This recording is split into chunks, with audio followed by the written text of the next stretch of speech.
О мектеп құрылды Қырым татар халқыны қайтару ве ерлештіру программасының парасына, сермиясына. О Қырым татар тілінде оқытқан мектеп olacak еді. О ерде олмақ мұдыр носитель языка, носитель крымско-татарского языка. Айды бұл екі оча келішмей. Я о қадар біздің тәжірибелі башқа мектеплерде çalışқан müdürler бар, оларын желп етмек мүмкін еді.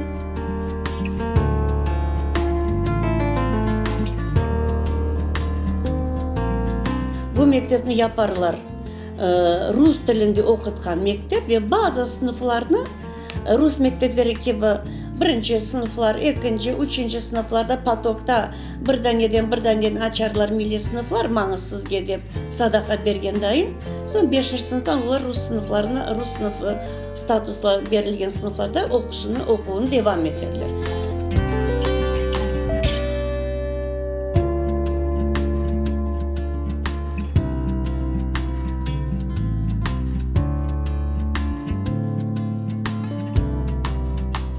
Milli Tatar mektebi olacağını ben çoktan bilirdim. No? Sonki sefer işledim ki, что olmayacak. Özünüz bilirsiniz ki, nasıl ne? Bizim halk için gerek, конечно, чтобы olsun. Bilsinler. Kimler ballar bilmeler o tilini. Чисто крымский-татарский болса, ару еді, аман бек балапан. Вот райондан балалар, по-моему, не наберут они.